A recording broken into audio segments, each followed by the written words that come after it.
Hello, everyone. Welcome to ELI, the place where you get your daily dose of inspiration for entrepreneurship. And today we have with us Rajat Deshpande, who is the co-founder of FinBox, which is a state-of-the-art technology stack for building fintech products. Hi, Rajat. Welcome to ELI. Hi, thank you so much for having me. Rajat, I would request you to introduce yourself to our audience and tell us a bit about your background, like where were you born and brought up, where did you study, and what all things did you do before starting FinBox? Super. Yeah, absolutely. So, little bit about me. I'm from Gurgaon, born and brought up in Gurgaon. Went to school there. Gurgaon used to be a very small sort of town then. And then I went to IIT Bombay, became a mechanical engineer graduate in 2009. Post that, I worked for about 5 years, 4 5 years. And I worked in analytics first, and I became a quant at Citi Group. Um, and then I quit and I sort of jumped into the startup space. I joined healthcart.com as a product manager in Gurgaon. Mhm. Then sort of worked at a logistics marketplace in Bangalore for about 1.5 years, and then started FinBox in 2017. And it's been a crazy ride since then, and we're enjoying it. And I think the whole thing that draws me personally to the whole startup space is that it is a creative endeavor. You can sort of do what you want in the truest sense. You have to back yourself to get stuff done, and it is very rewarding when work happens, but it's also a very deep roller coaster ride Yeah, with like extremes of exhilaration as well as depression in some sense, right? yeah. Because there are very failures and successes over time. So yeah, that's the only way to live for us. Yeah. Tell us a bit about FinBox. I understand this platform allows other fintechs and other companies to build credit products on top of it. Can you tell us a bit That about it? is right. So so digital lending per se has a very long value chain, right? So we have essentially, our business is sort of called the credit infrastructure business. So it is sort of part of what is called infrastructure or fintech infrastructure as the broad umbrella, which is essentially a set of APIs, tools, etc., for people to build. And when I say people, they could be different kinds of companies to build and do the digital lending business. And lending has a lot of different credit products. It could be B2B, BNPL, B2C, BNPL, personal loans, business loans, overdraft, credit cards, etc. But sort of mainly these things where in the unsecured loan space, we enable folks to build this. And when I say there are two critical areas that we shine in, one is credit analytics and credit decisioning support. So we build products which enable um, you know fintechs, lenders, NBFCs, banks to assess customers and sort of price the credit in the right way. So any loan product has an interest rate, has a tenure, has the amount that is being lent, etc. All of this, to get to these parameters, you have to use a bunch of machine learning. You have to use a bunch of data, build data pipelines and machine learning models to combine what is called alternative data with traditional data sources into credit models, which then go into business rule engines. We build all of these tools and expose them as APIs for folks to price this credit Mhm. to end borrowers. So that's sort of the first part. And then we have an end-to-end infrastructure, which essentially enables partnerships between lenders. So basically, who are core originators and platforms or anchors, so who have customers, right? So these are marketplaces or digital platforms who want to monetize their audience or offer credit on their platform. And we provide, this is called a technology service provider model in India. We are a TSP business, and we sort of solve problems for both sides, basically through our APIs. We orchestrate the entire compliant loan journey, pass on all the information, help, credit risk assessment, and then a multi-lender matchmaking, and then we sort of get the lender to lend on the wire. So the entire pipe is built by us Mm, through which credit goes. So it's a fairly interesting and, reasonably complex business model, I would say. got it. Uh, Curious to understand one thing. Is there a fundamental problem that you are solving through this venture? Because I have interviewed some other fintech companies where they have built all the products that you offer. They have built in house, and similarly at the other end, the banks, they also have their own set of APIs they provide to different fintech. So can you Yeah. tell us what is the underlying problem? What were they not achieving, or what was the big pain point out there that you are solving? Hmm. So see, one piece is that people, build stuff in house. That's definitely something that happens. But very there are companies like us who are specialists in particular sort of areas, right? So I wouldn't say anybody who's building, credit risk assessment in house can do so at reasonable quality in reasonable time, and at reasonable cost, because it requires a bunch of expertise. It requires you to see a lot of data, right? Over time, we've sort of seen sort of, or our systems have processed over 60 million customers anonymous data, but we've seen this data, right? And we've built all of the systems on top. Now, but that is definitely true that some people will build this, but not everybody can build all of these sophisticated systems. So there's a lot of different customers who use all of these APIs that we build. They build some stuff, but we have like a lot of these different sort of credit assessment APIs. So one piece is that. Second is we bring all of this coherently into basically uh, a business rules engine as well, which actually provides the offers, or it processes the loan application as well, which I would say very few people have built in house. They either sort of get stuff from market, or try to cobble together a ragtag system. But that is something that we have solved fairly robustly.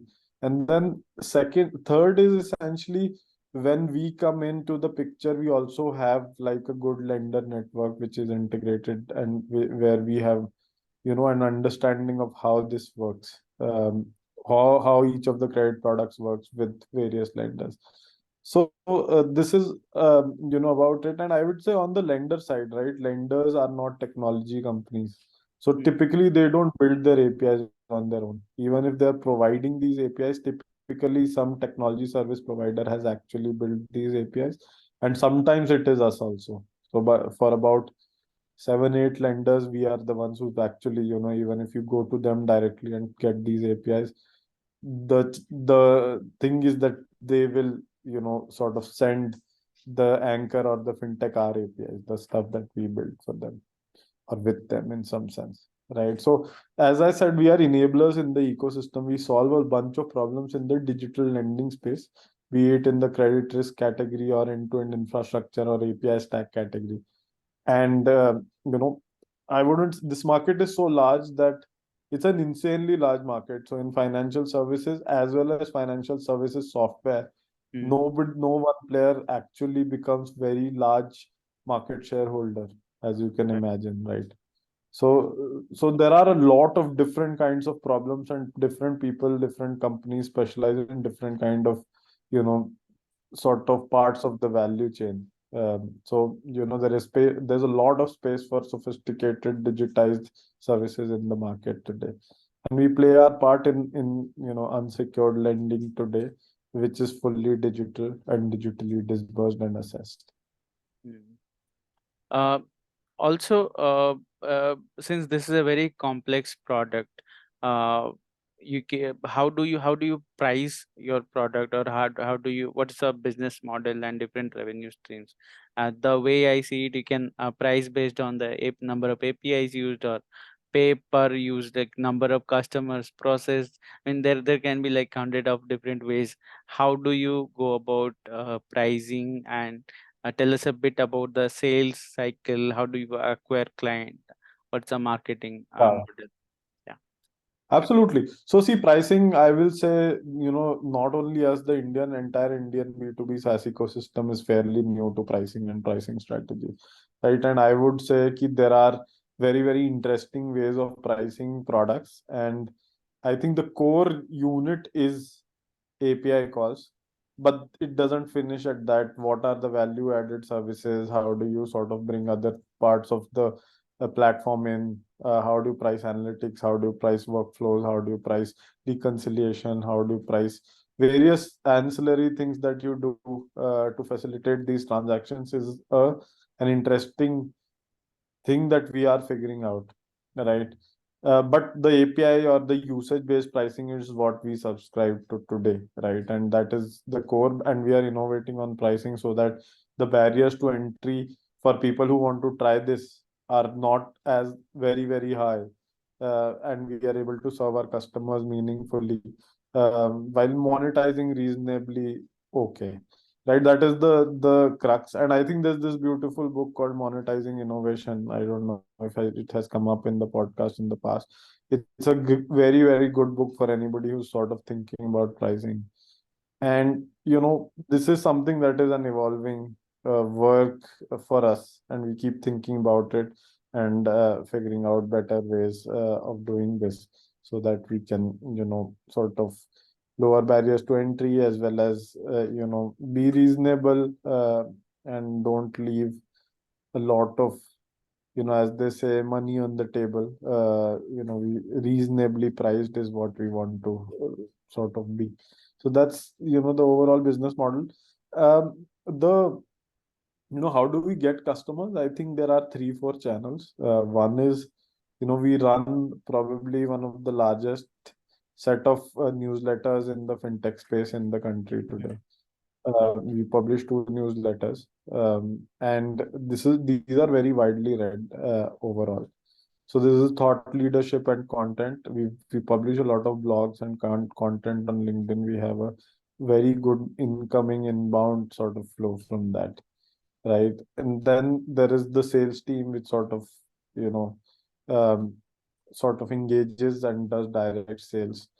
And that also is divided up into segments now. So there are products which are sort of, faster moving. There are products that are very large and strategic, like an API platform to a bank will not sort of move very, very fast. So it Hmm. can be as long as even 4, 6 months sales cycle overall. So the sales cycle can vary from 15 days shortest to 6, 8 months also we have seen, longer also sometimes, I guess. So yeah, it also depends on what macro conditions. If currently, if, there is a digital transformation budget in that segment, all of these things sort of really do affect. But digital transformation in financial services is such a big topic that all the lenders, everybody is always engaged. Hmm. So you have to essentially engage and provide reasonable information, reasonable amount of sort of material for people to consume. And I think it, as sort of ecosystem players, right, in the market, a lot of our sales happen way in the future. We keep engaging with folks, with what we do, what we have to say, what is new in the market. Mhm. And then ultimately stuff sort of comes together. It takes a little bit of time, I feel. Hmm.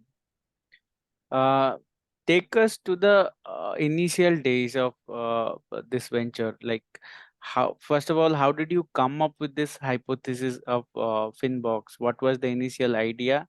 And when you build a complex product, especially in the fintech space, in the initial days, you are just building the product, and you don't know if it will be successful in the market, or I mean, there is a very few trial grounds as well.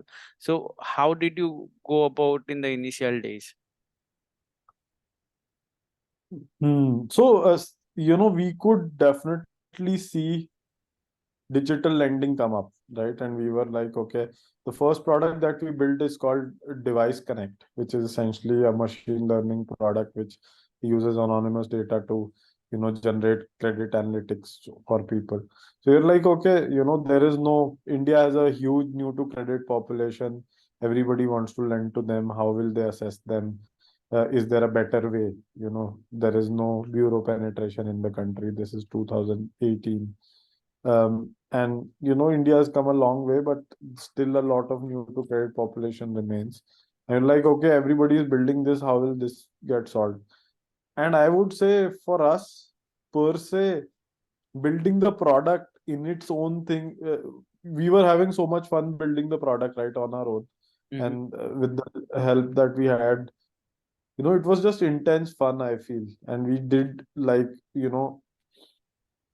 I think there's a lot of theory and philosophy today. There's like a lot of accelerators and all of these to like give you frameworks of what to do and product market fit, etc. I wouldn't say we thought about it in such complex terms. One, I think we had a lot of fun solving the technical problems of the complex product. Two, we had insane grit and we never thought that we will be unsuccessful. That's about it. Nothing like very complicated. It was just being stubborn, I guess, for us. That is what worked in the early days. Again, And having a team, one thing is also, you have a team which you like love and gel with, then it's sort of, if you are in a reasonably sized market with a great team, and if it's B2B specifically, the market will turn you towards revenue generating opportunities if you sustain long enough, right. is what we feel today. Yeah. Speaking of great team, I think sometimes at the initial days of product building, you have to hire people and you have to, pay salaries to these people. So can you tell us how did you fund the operations in the initial days when revenue was not coming in?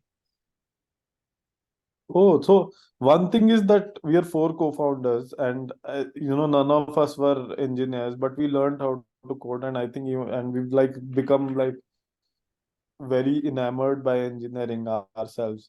And I Wow. think we were self-sustained. We could build stuff on our own, and we learned it to build it basically.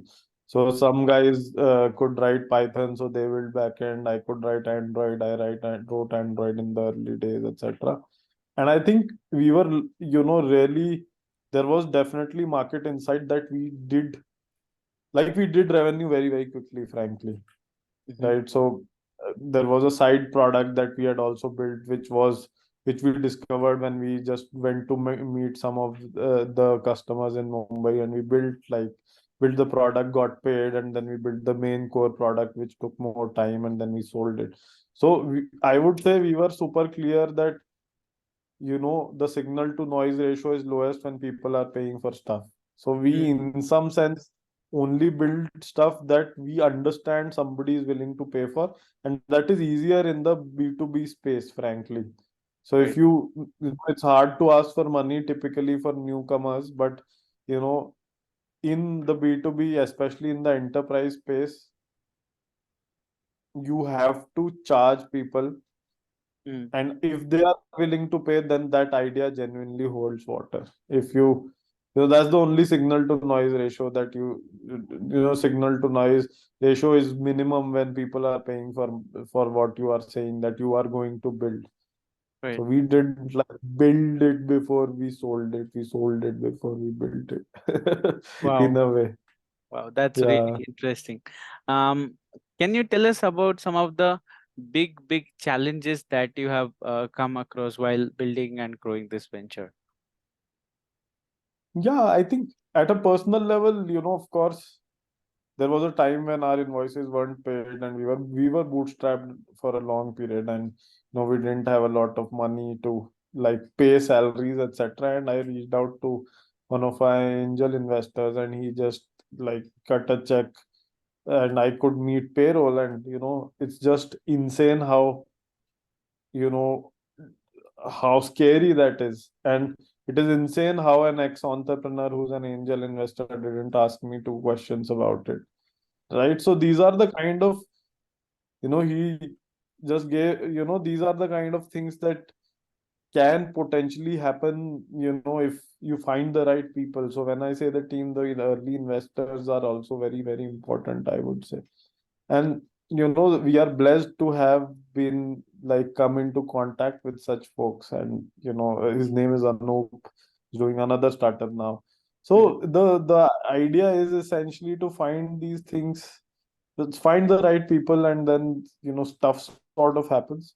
Apart from challenges, I think the overall product build phase and product market fit testing is very hard in this space, because the feedback loops go through the enterprise sort of enterprise sales cycle, right? So actually in the early days, because we were rank outsiders, not from the industry, not computer engineers, not from fintech, not from NBFCs, like just guys, right, sitting Mhm. there at, we didn't even have access to anybody who we knew in the NBFC space, right?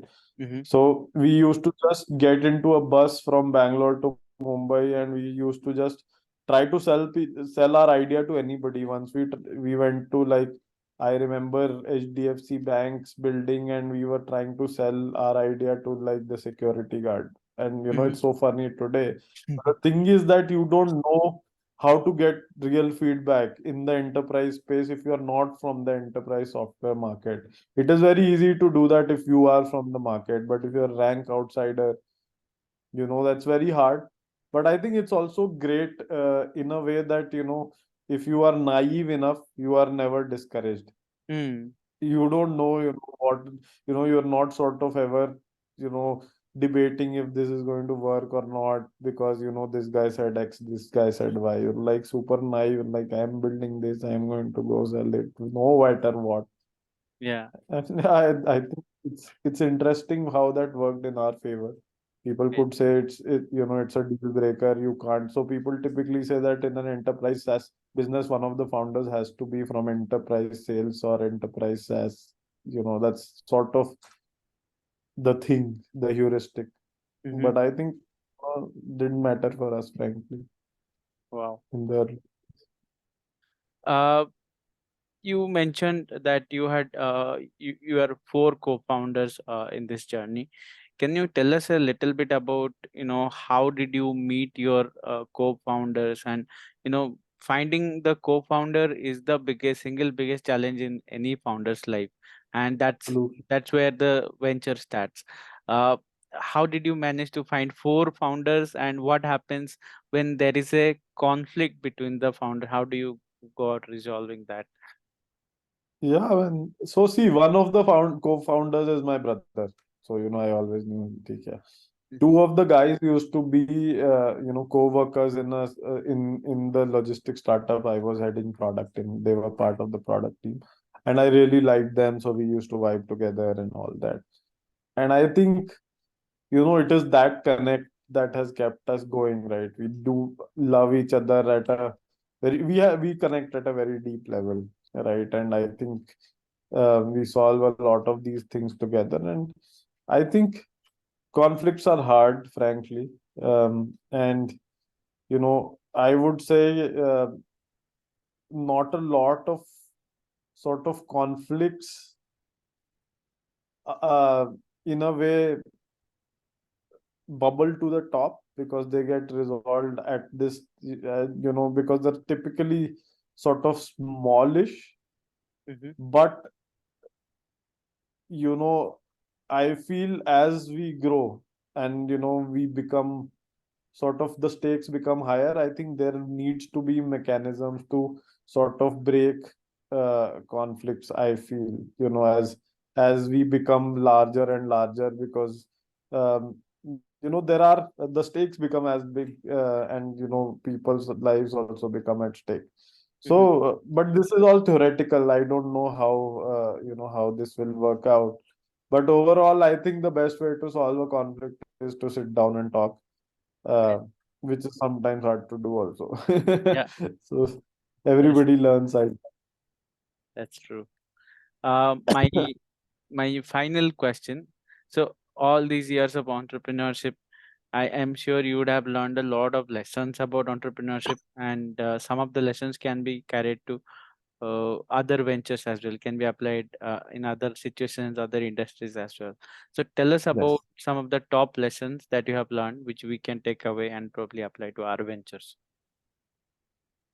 So I think I think top number one lesson is pick what suits you. So we did a little bit of B2C also, right? And in B2C also we tried to somehow run it like B2B, Hmm. right? Which is weird. But then we discovered that we were B2B people, right? One is that, right? Second, I feel, I somehow strongly feel that tech startups need some tech acumen, right? Either you should really like it and have like a macro understanding of where the technology industry is going, or some of the co-founders should like really love it. You shouldn't look at it like an external thing, right? So some people sort of try to hire agencies to build their product, etc. Nothing wrong with that, but it just becomes super hard because your intuition is not there, maybe, or the iteration loop is so hard because you might not get lucky the first attempt, and you're just spending money and you can't iterate on stuff, Yeah. and you can't vibe and gel together like trying to solve something. It is just a pain. You're like, "Ki, why isn't this done?" Whenever somebody comes to me, ki, I want an agency, I'm a founder, some prototype, I'm like, dude, why don't you learn to code? I did. I was a mechanical engineer, and that's what I realized. Second is you have to sort of behave as part of your stage. So, for example, where you are in your journey. So, if you have raised money, Series A, Series B, etc., you have to put in certain systems, certain processes, etc. Hmm. And I say that there is always a balance between hustle and process. So in the seed stage, everything is hustle. As this sort of progresses, you have to get some processes to behave, the way you are sort of where you are in your journey. I think in B2B specifically, I think what I have now recently learned is that you should maintain basic statistics about what you're doing. So, what effort it took to build certain product, what is your build phase, what is the CAC, how do you sort of figure it out? I think another piece is that content and content marketing is a wide space in this country. No, it is very easy to ace content. You have to, it is hard work, but it just pays for itself very easily if you do that well. And I think we learned that fairly late in our journey, but then once we started our newsletters, etc., the reception has been fantastic, right? And we can see how we've grown strength to strength. So if you sort of one pieces don't sit in like your dark hole just doing your stuff. You have to talk about it. You have to write some stuff. That is also your job to get your stuff out there for people to discover and engage. Ultimately, it is a social activity. A startup in its early days is a social activity more than a Right. business, right? You're trying Yeah. to find people who vibe with you. You're trying to find the early adopters of your product. You're trying to find people who sort of have seen similar businesses, trying to who can give you feedback. All this is social activity, and if you can't get that, then it is going to be super hard for you to progress, right? And B2C, I will say that you can, the way you do product market fit is you put a prototype out, you see if they're clicking, la la la. Mm. Doesn't work in B2B, So, which is interesting dynamic, I feel. Yeah. So yeah, that's the stuff I have maybe learned. And I think one piece is that you have to have grit. That's it, you know. Yeah. That's true. Just, I think the grit part is like the biggest piece. If you can keep going, take a lot of hits and still keep going, my sense is you will get it in a way. Yep. Well, on this note, I think we have come to the closure of the session. Thanks for joining us, Rajat, and it was a pleasure to have you on our platform. Super. Thank you so much for having me, man.